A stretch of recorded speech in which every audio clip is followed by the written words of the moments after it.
Tutga yaxshimisiz? Salomlashaylik. Salomlashaylik. Davron aka Daminov Edit maktabida mentor, darsliklarni egasi va Ustoz. video editor ham syomka qilishi bilanlar. Biz 5 yildan beri ishlab kelamiz. Men ismim Sayyod. Orada bir provadan ham dars berganman. Bu Sayyod content creatorimiz 200 mingdan ortiq podpisчиgi bor. Uni qanaqa tushuntirish bilmayman. Bolalarni rasm olishni yaxshi ko'radi. Xullas hozir biz bitta film ko'ramiz. Bundan sizlarni oladigan narsalar filmni qanaqa ko'rish, qanaqa o'rganish, qanaqa his qilishni o'rganasizlar. Kinoda qanchalik jimlikni muhimligini, to есть tinchlikdan qanchalik foydalanish kerakligini va tabiiy, ya'ni o'sha nima deydi, hududni prostranstvada ishlatiladigan zvuklarning ahamiyatini tushunib olishlaringizga yordam beradi mana shu kino. Ketdik. Demak, sizlar bilan hozir kichkina horror film ko'ramiz, ya'ni strashilka bor-ku, o'shani kichkina mini filmini ko'ramiz. Montajiga, uni qanaqa ketganiga, umumiy kinoga baho beramiz. Montajyor emas, umumiy qanaqa fikr kelsa, o'shanaqa fikrni bildirib baho berib ketamiz. Ham montajiga, ham story ketishiga shunaqa. Shunaqa. Go'mi? Demak, kinoning oti Don't Pick. Tarshirdan boshlaymiz.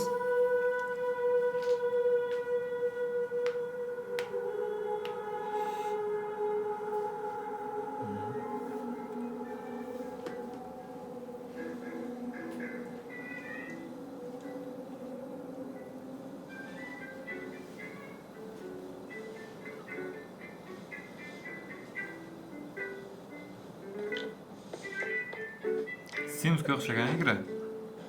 Igra o'ynayapti. Strategiya deyilardimi buni? Janr.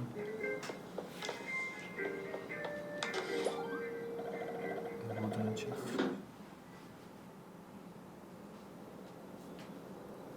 Aha. Sezsam, o'yinda tortma ochildi, u yoqdan taqlagan o'zi keldi.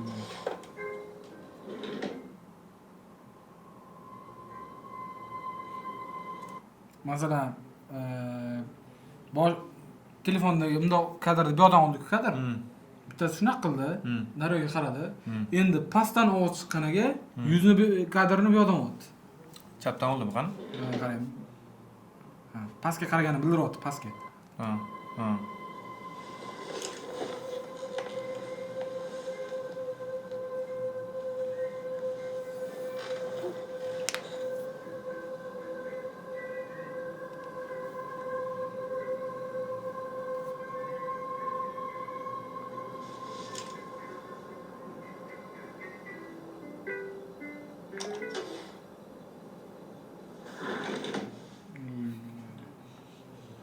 Strash simulardan lekin nima deyish bo'lsa.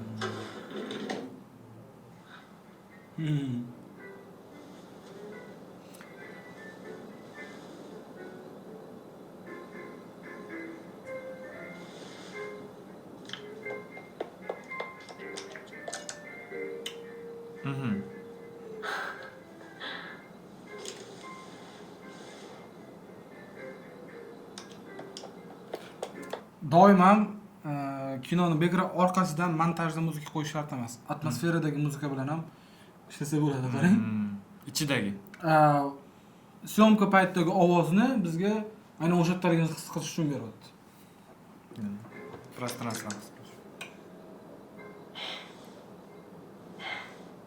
Yaxshi. Birinchi spokойствие. Qiziq. Qiziq bo'ldi. Qarang. Doim etib mana. Doim etib borib beraman.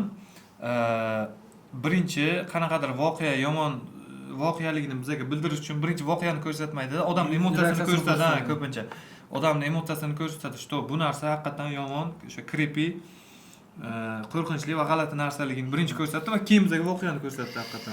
Shundan moslashtiramiz-da biz настроенияni. Yuzidan bilamiz qanchalik darajadagi qo'rqinchlik. Da. O'shanga qarab. Masalan, hayron qolish xuddi ovqatga qo'lizni oldida tiqib ko'rishdaydi, ishdan oldin. Xuddi shunaqa narsa. Ya'ni naryoddagi narsani darajasini bildirish uchun yuzdagi emotsiyani ham darajasi bor. Shunaqa. Ishlatish kerak o'sha emotsiyani.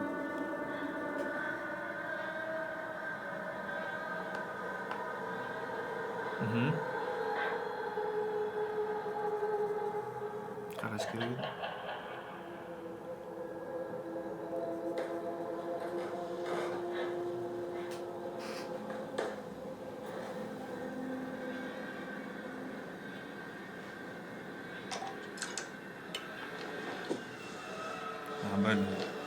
O'yin tugadi bugun. Ko'rpani ham olish kerak edi, qo'rqinchli bo'lmasdi. Mana endi muzika qo'shildi.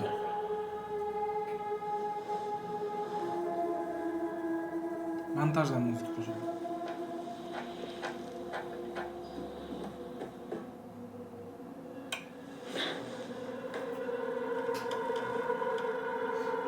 Horrorlarda polni g'ichirlagan ovozi, qadamlar tovushi yaxshi unaqa voqma beradi. Kinoteatrda ko'rgan vaqtim eng pikini his qilganman. Patolog bor-ku, patologdan yugurib kelayotganda, misol uchun men ikkinchi etajdagi patologdan eshitiladi-ku, ikkinchi etajga yugurib kelgan tiq bo'lib ketadi-ku. Mana bu tomondan 5-1 sound-ku, mana bu joylardan kelib taqirlatib. O'sha zo'r effekt beradi. Qachondir misol uchun horror film olsam deganman, o'sha polni g'ichirlagan ovozlarini qo'yaman deganman. Prostransiyani ichidan eshitiladi. Yaxshi qo'rqitadi. Keyin yana bitta narsa, masalan, men turibman, lekin telefonim jiringlayapti-ku. Men Mamutdagi kadrim bilan telefon jiringlaganining ovozini farqi bor. Ya'ni men Mamutda turgan kadrimda telefonning ovozi boshqacha eshitiladi. Men agarda Shirokidan telefonni birinchi kadrga qo'yib, ikkinchi planga Prostransiyani ovozi olsam, kameraga, rakursga qanchalik yaqin joydan zvuk qo'shiladi. Ya'ni telefon ovozi yo'dan birinchi chiqadi. Masofani hisob olish. Masofani hisobga olish. Yo'q, bu ham zo'r narsa. Bu ham zo'r narsa. Masalan, qanaqadir ishlasalar. Nimalarni ochgan, yopgan kadrlaringiz bo'lsa, uni, ya'ni prosta siz yuzingiz bilan sound qo'ya olmaysiz. Kadrga yaqinroq bo'lish kerak sound.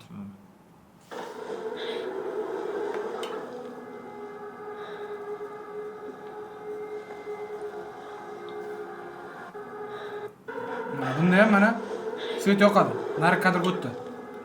Yaqindan chiqib olasiz.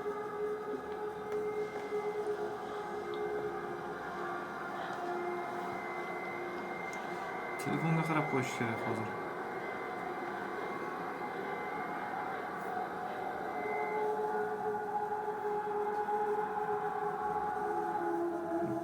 Telefon emas, PlayStation Vita. PSP dedi. Vita demak. PSP.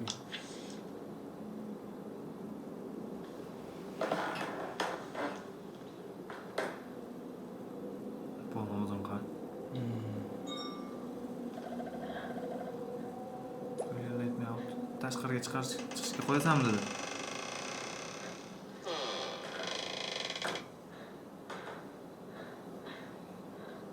Kitob shu.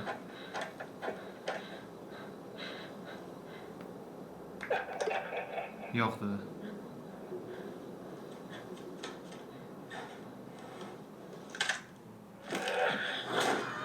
Uy bular.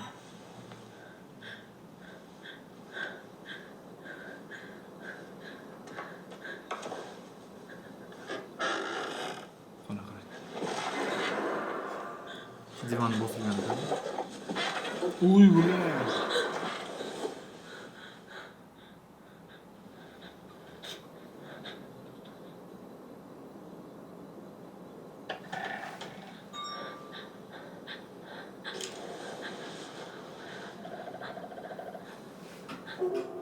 Don't pick hemşe.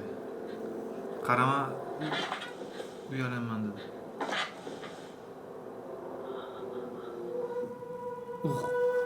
Ko'rdingmi? Adyalani ko'tardi. Bu odam uncha yaxshi ko'rinmayapti. Boshi bilan. Turishini qarang. Chiqishga qo'yasanmi dedi yana.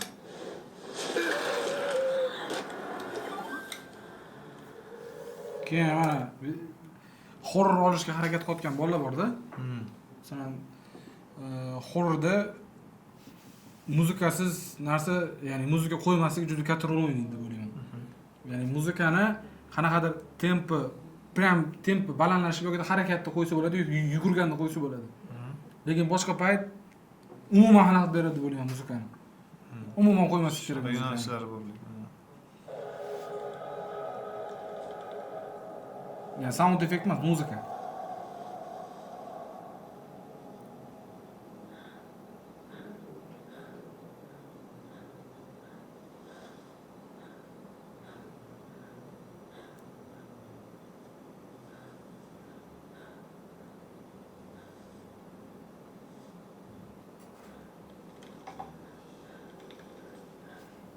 o'chiradi.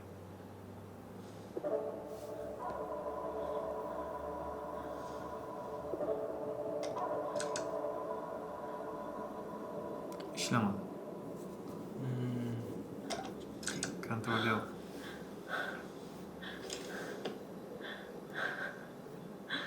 Xotirjam bo'l, deb ishlamayapti.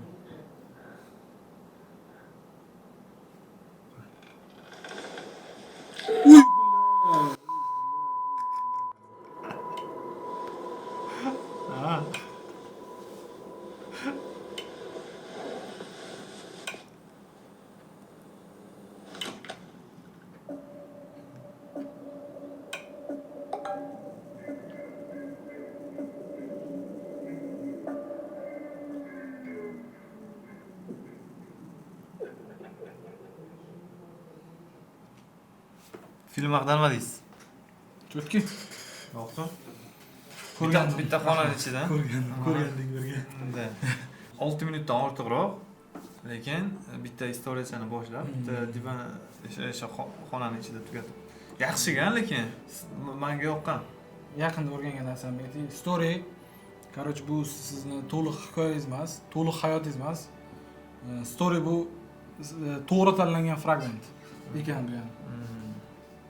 Kichkina voqea. 3 yillik, 2 yillik, 1 yillik emas. Bir kechada bo'ladigan, kunning bir ma'lum bir qismida abidgacha bo'ladigan voqeani ham bitta kino qilsa bo'ladi. Shunaqa. Yaxshi. Demak, bu filmda zvuklar bilan yaxshi ishlagan, ushlab turgan, keraksiz joyda muzika qo'ymagan rostdan. O'sha prostranstvadagi zvuk, ishlatgan zvuklari menga yoqdi. O'sha xonaning ichida bo'layotgani va o'shani aks sadolari bilan bo'ladi. Xonaning ichida qanaqa eshitasizlar? Top etib kolonkaga yopishtirmaganda, как пространствоdan ili yozib bo'lgan, ili qo'yib keyin unga anaqa bergan, ishlov bergan. O'sha narsasi haqiqatan juda tabiiy, yaxshi chiqqan. Unaqa bilan svetlar bilan ham juda yaxshi ishlaganlar. Lekin ideya ham qiziq bo'lgan o'sha o'yin bilan anaqani bog'lab qo'yish ham. Haqiqatan, misol uchun kattaroq ideya bo'ladigan bo'lsa, odamni kino qilaman yo'q deb birinchi uni short film qilib ko'rish mumkin. Katta ijodkorlar ham, rejissyorlar ham short filmlarni yoki qaysidir oldingi kinolarni qaytadan nima deydi? O'tasiman chiqdi. Qaytadan remake qilib, katta kino qilib chiqarish mumkin, shunaqa holatlar bo'lgan. Может, bunaqa kinolar ham ko'rarmiz. Shu bugunga demak, Don Pikeda horror short film, bundan keyin ham horror filmlar ko'rishimiz mumkin. Chunki horror filmlarni o'zi yaxshi ko'raman. Agar sizlar ham xohlasalar, yana ko'paytirishimiz mumkin shunaqa narsalar. Keyin ne обязательно Testoviy format. Shart emas. Masalan, boyagi telefonda kadriga muzika ham qo'ysa bo'ladi-da, lekin qilmaganda. Ya'ni juda me'yorda ushlabdi bu. Juda me'yorda ushlabdi. Qaysidir joyda muzikani pastdan berib ko'targan, vohma qilib tashamaganda, lekin vohmani baribir his qildingiz. Kinodagilar o'zi yaxshi ishlatish bilish kerak-da, bunaqa narsani. Jimlikni. Shu bugungi. Hozirgi Yosh ijodkorlar ko'p, masalan, filmni beradigan emotsiyasi esdan chiqib kadrlarga ko'proq e'tibor berib olishadi-da. Ya'ni kadr muhim emas, aynan bu joylarda. Masalan, siz maksimal shunaqani bor, sinematografiyada operator o'zini bildirmasligi kerak umuman. Umuman bildirmasligi kerak. Ya'ni siz shirokay obyektivlar bilan ishlaganingiz bilan u qo'rqinchli chiqib qolmaydi. Shirokay obyektivlar bilan mana bunaqa borganingiz bilan qo'rqinchli chiqib qolmaydi. Maksimal o'sha nimani bermoqchisiz, o'shani berishingiz kerak. Statik kadrlar bilan ham bu yoqda ham 90% statik kadr edi o'zi, menimcha. Bitta ikkita mana bunaqa narsa bor. Qimirlagan narsa yo'q edi. Shu 80% deylik, 80% statik kadr edi. Shu bu вообще kinoni janriga xalaqit beradi. Bu narsani, ya'ni shirokay obyektivlar bilan ishlashni o'zini fundamentini qilib turib, keyin buzish yarashadi. Unda to'g'ri ham buzilsa bo'ladi, to'g'ri ham buzadi odam. Lekin bilmasdan turib shirokayda chiroyli kadr chiqyapti deb olish вообще bu bermoqchi bo'lgan narsangizni вообще odamlar his qilmay qoladi. Bitta gap keldi, mana hozir kinoni masalan qarab o'tirgan paytingiz qiyindek tuyuladi-yu. Просто chetdan qarang kadrlarga. Masalan, kadr qanaqa edi? Mamutdan qo'yilgan kadr edi. Telefonning kadri. Oddiy kadr bu. Yuzini ko'rsatish uchun mana bu yerda olingan kadr bor. Ya'ni unaqa qiynashtirib tashlamaslik kerak, maksimal hissiyotni bersa bo'ladi. Просто e'tibor berib ko'rsanglar, masalan, nimadir qilayotgan paytda sounddan qanaqa foydalanyapti, kadrlardan qanaqa foydalanyapti, qanchalik qiyin yoki oson yondashyapti. Shularga qarasanglar, menimcha o'rgansizlar. Masalan, aytaman-ku hozir mana kadrni, oddiy kadr. Masalan, kino deb qarasangiz qiyindek, lekin oddiy kadr bilan chiqib ketgan. Lekin sizni hissiyotingizga umuman xalaqdan bermadi, naborat kirishiga yordam berdi. Siz kadrni emas, siz voqeani o'ylaysiz. Sizlar kinoni ko'rayotganda nimani his qilasizlar asosan? Bu yerda qanaqa ko'rasizlar kinoni? Nimadir olish uchunmi yoki dam olish uchunmi yoki soha tarafdan o'rganish uchunmi? Shuni qaysi kinodan nimani olganingizni kommentariylarga yozinglar. Bu juda ham qiziq. Vot mana hozirgi ko'rgan kinoyimizdan biz nimalar olishimiz mumkin? Biz albatta har bir kadrga to'xtalib o'tirmadik, o'zi 6 minutlik film bo'lganligi uchun. Biz sizga asosan kinoni qanaqa ko'rish kerakligi aynan mutaxassis sifatida, ya'ni aynan bu sohaga qiziquvchi inson sifatida filmni qanaqa ko'rishingiz kerakligini qaysidir ma'noda o'rgatdik. Ya'ni o'zimiz misol bo'lib berdik.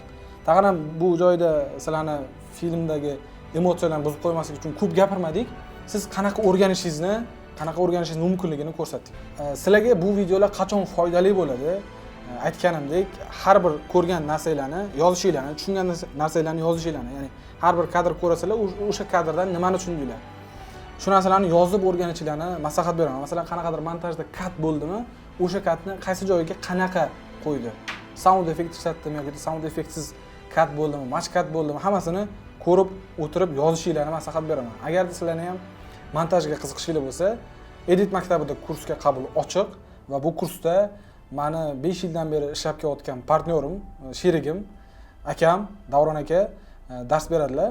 Masalan, men o'zim shaxsan Liboy ishimga ishona olgan va kimdir bu sohani o'rganmoqchiman desa, Davron akaga yuboradigan darajadagi ustoz va sizlarni ham aynan bu kursda kutib qolamiz. Kurs haqida ma'lumot olish uchun pastdagi saytga kirib bemalol ma'lumot olishingiz mumkin. Rahmat.